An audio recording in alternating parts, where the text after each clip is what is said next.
क्या आप एक हैप्पी और सेटिस्फाइड लाइफ जीने के लिए परेशान हो? क्या आप हमेशा ये स्ट्रेस लेते हो कि क्या आप अपनी लाइफ के रियल पर्पस में जी रहे हो, या फिर आप एक ऐसी जॉब में फंस गए हो जो आपका पैशन है ही नहीं? अगर आप ऐसे ही क्वेश्चंस का आंसर ढूंढ रहे हो ना, तो ये समरी सिर्फ आपके लिए, क्योंकि इस बुक समरी में हम कुछ ऐसे ही क्वेश्चंस को सॉल्व करेंगे और जानेंगे कि आप कैसे अपनी लाइफ का रियल पर्पस जान सकते हो। जिस बुक की मैं समरी लेकर आई हूँ वो बुक ऑलरेडी बहुत ज्यादा फेमस है, आप लोगों ने इस बुक के बारे में सुना भी होगा।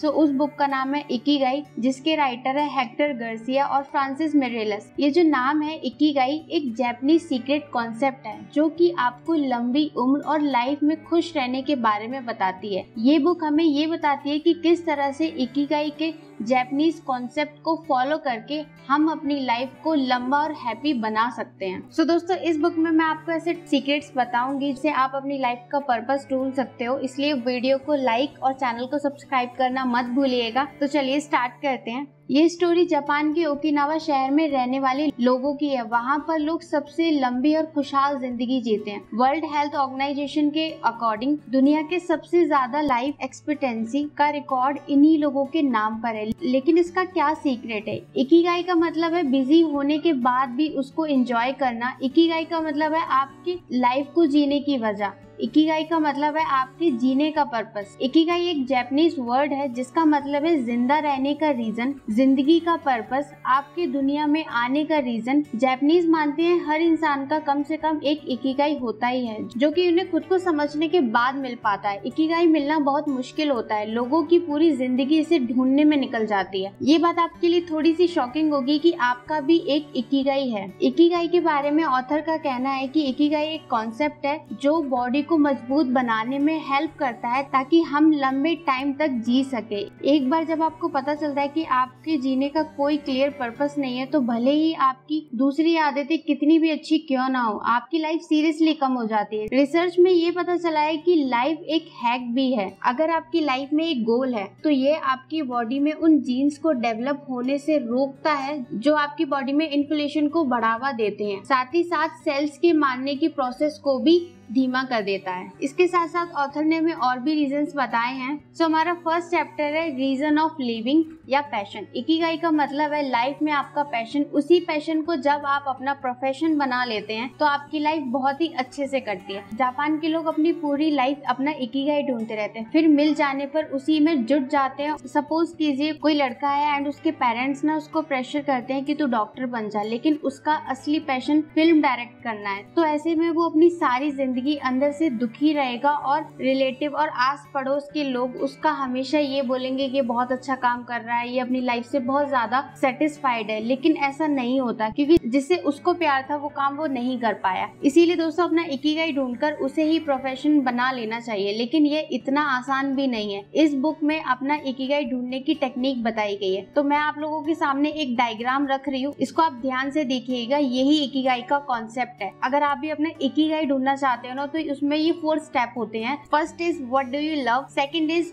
what are you good at, and third is what the world need, and fourth is what you can be paid for. So इन चारों को मैं आपको क्लियर करती हूँ कि कैसे आपको इससे अपना इकिगाई मिलेगा। जैसे कि मैंने आपको बताया, फर्स्ट है what do you love। सबसे पहले ये देखिए कि आप किस चीज से प्यार करते हैं। ऐसा कौन सा काम है जिसे करते हुए आप घंटों बिता सकते हो, उसे करने में आपको बहुत मजा आता है और आपको अपने टाइम का पता भी नहीं चलता। ये कुछ भी हो सकता है, जैसे गार्डनिंग हो गया, पेंटिंग हो गया, घर की सफाई करना हो गया, बच्चों को पढ़ाना हो गया, या फिर कुकिंग हो गया, या फिर घूमना हो गया, या फिर बुक रीडिंग हो गया, या फिर कोडिंग करना हो गया, ये सारी चीजें। Second is what are you good at. ऐसा कौन सा काम है जिसमें आप बहुत ज्यादा अच्छे हो। दूसरे स्टेप में ये दिखाया गया है कि कौन सा ऐसा काम है जिसे आप बहुत अच्छे से कर लेते हो, जिसमें आप बहुत ज्यादा एक्सपर्ट हो। क्या आप बहुत अच्छी चाय बना लेते हो, या फिर अच्छी एडवाइस कर लेते हो, या फिर अच्छे से जोक क्रैक कर लेते हो। ये बिल्कुल भी मायने नहीं रखता कि आपका किसी छोटे काम में इंटरेस्ट हो, बस ये देखिए कि आप किस चीज में एक्सपर्ट हो। Third is what the world needs. इसके बाद हमें ये देखना चाहिए कि लोगों को किस चीज की जरूरत है। लोग आपको नहीं बता सकते, क्योंकि बहुत बार हमें पता ही नहीं होता है कि हमें क्या चाहिए। इसका पता पैसा आपको खुद लगाना होगा और यही सबसे मुश्किल काम है। हो सकता है किसी की बिल्डिंग में ऐसा है कि उनको अच्छा खाना या फिर अच्छी चाय नहीं मिलती हो, किसी को एक नए ऐप से फायदा मिल सकता हो, कोई स्ट्रेस में जी रहा हो और उसे कोई अच्छी सलाह देने वाला चाहिए।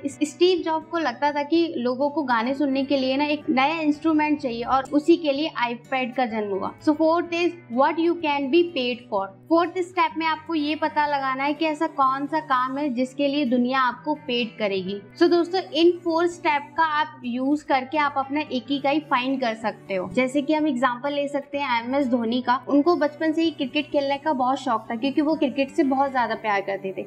सेकंड, उनको बहुत अच्छे से खेलना भी आता था। थर्ड, हमारे इंडिया को उनके जैसे प्लेयर की जरूरत थी और उसके लिए लोग उनको पेड भी करते हैं। सो इस तरीके से आप अपना भी पैशन फाइंड कर सकते हो। बस ये याद रखना कि आपके पैशन में ये चारों चीजें आ रही हो। सो आगे बढ़ते हैं। नेक्स्ट पॉइंट इज फ्लो, वक्त आसानी से काटे। दोस्तों, अगर आप अपने हाथ को आँख के ऊपर रखोगे ना तो आपको 1 मिनट भी 1 घंटे जैसा लगेगा, लेकिन आप अपने क्रश या फिर लवर के साथ बैठोगे तो घंटों भी आपको मिनट की तरह लगते हैं। बहुत सारे टाइम को पल भर में ही बीत जाने को ही फ्लो कहा जाता है। इसका मतलब है आप ऐसा प्रोफेशन चुने जिसमें आपको वक्त का पता ना चले और मजा भी आए, आपको अपना काम बोझ नहीं लगेगा, यही इकिगाई होगा। इसके अपोजिट, अगर आप अपनी पसंद का काम नहीं कर पाओगे तो आपका टाइम नहीं बीतेगा और काम आपको बोझ लगने लगेगा। इससे आप खुश भी नहीं रह पाओगे। जापान के लोग जब अपना इकिगाई ढूंढ लेते हैं तो उसमें डूब जाते हैं। अगर वहाँ पे कोई झाड़ू भी लगाता है ना तो वो इतनी शिद्दत से लगाता है कि वह अपने आप को खुद ही देखकर खुश हो जाता है और देखने वाले भी उसकी तारीफ करते हैं। सब्जी उगाने वाला भी अपने काम को इतने प्यार से करता है कि वो अपनी लाइफ की बेस्ट सब्जियां उगा रहा हो। यही सीक्रेट जापान का एक सुपर पावर भी कहा जाता है क्योंकि वहाँ का हर एक व्यक्ति अपने पैशन को प्रोफेशन बनाता है, जबरदस्ती का कोई काम नहीं करता और इसी की वजह से वहाँ का हर एक आदमी अपना बेस्ट से बेस्ट प्रोडक्ट देता है। नेक्स्ट पॉइंट इज हरा हाचीबू, कम खाना। इसका मतलब ये है कि खाना उतने ही खाना चाहिए जिससे आपका पेट 80% भर जाए। जापान के लोग कभी भी ओवर ईटिंग नहीं करते, इसलिए वहाँ पर जरा भी ओबेसिटी नहीं होते। वे लोग स्लिम ड्रिम और हेल्दी होते हैं। कम खाने से उनकी डाइजेस्टिव पावर बढ़ जाती है जिस वजह से वो अपने खाने को अच्छी तरीके से डाइजेस्ट कर पाते हैं। इसके साथ ही वे ऐसी डाइट लेते हैं जिसमें एंटीऑक्सीडेंट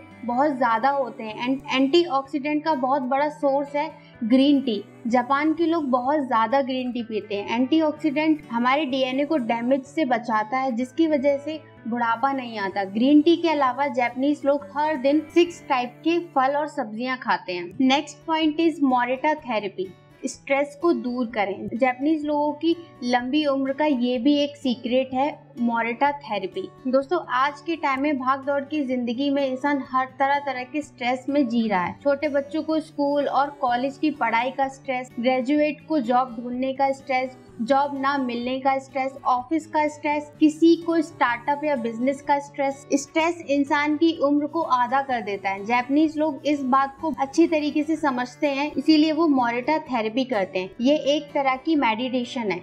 इसके लिए आप शांत होकर एक जगह बैठ जाएं, फिर आंखें बंद कर लें और अपने दुख या इमोशन को एक्सेप्ट करें। इसके बाद पॉजिटिव चीजें सोचें। पॉजिटिव थॉट आपके नेगेटिव थॉट को रिप्लेस कर देंगे। जैसे आपकी किसी से फाइट हो गई हो, फिर ये सोचे कि चलो ठीक है, झगड़ा तो हो गया बट इसकी वजह से मैं अपना मूड खराब नहीं करूंगा और मैं ध्यान रखूंगा कि आगे से ऐसा ना हो। फिर ये चीज बोले कि मैं उसको माफ करता हूँ और खुद को भी माफ करता हूँ, आगे से हम अच्छे दोस्त की तरह रहेंगे। इस तरह पॉजिटिव बोलने से आपका स्ट्रेस दूर हो जाएगा। लेकिन अगर हम रिवेंज लेने के बारे में सोचते हैं ना तो स्ट्रेस कभी दूर नहीं होगा। आपकी रात की नींद उड़ जाएगी, इससे आपको गुस्सा भी आता रहेगा और इसकी वजह से आपकी एज भी कम हो जाती है। जापानीज लोग हर दिन मोरिटा थेरेपी से दिन भर की गलत चीजों को एक्सेप्ट करके उन्हें माफ कर देते हैं एंड नेक्स्ट डे वो एक नई लाइफ का स्टार्ट करते हैं। नेक्स्ट पॉइंट इज रेडियो टाइसो। जापानीज लोगों का एक और सीक्रेट है कि वो हमेशा चलते फिरते रहते हैं, एक्सरसाइज करते हैं। जापान में रेडियो पर सुबह और शाम ऐसे प्रोग्राम आते हैं जिसमें लोगों से एक्सरसाइज करवाई जाती है। ये ट्रेडिशन वहाँ 50 से भी ज्यादा सालों से है।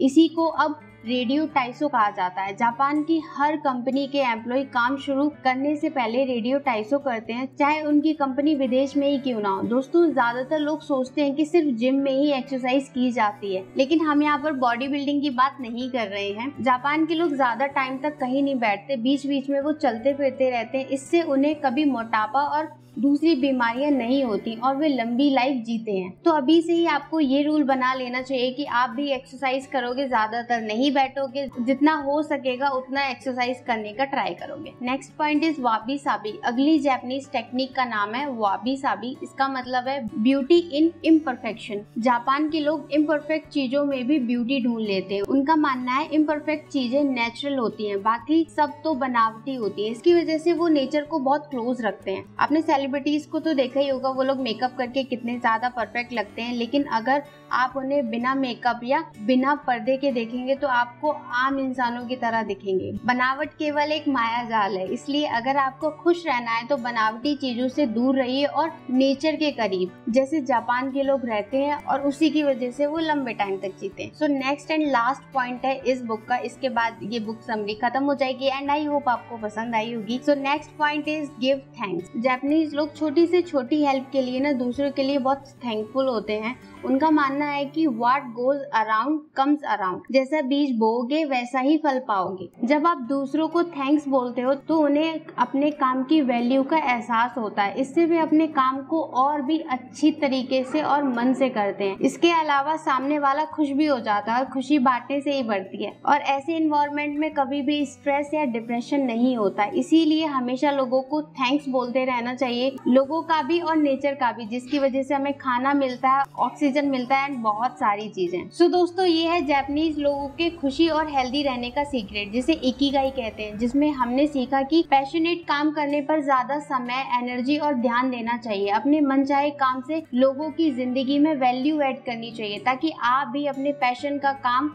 करें और लोगों की प्रॉब्लम भी सॉल्व हो। लाइफ में एक क्लियर गोल बनाकर उसके लिए जीना चाहिए। मैं उम्मीद करती हूँ कि आप अपने पैशन, हैप्पीनेस और हेल्थ के बारे में बहुत इंपॉर्टेंट चीजें सीखे होंगे। अब इन्हीं चीजों को आपको अपनी लाइफ में इम्प्लीमेंट करना चाहिए और अपना पैशनेट काम करते हुए सक्सेसफुल बनना चाहिए। सो इस बुक समरी को यहीं पर खत्म करते हैं एंड आई होप ये बुक समरी आपको अच्छी लगी हो। जैसी भी लगी हो मुझे नीचे कॉमेंट करके जरूर बता देना and see you in my next one.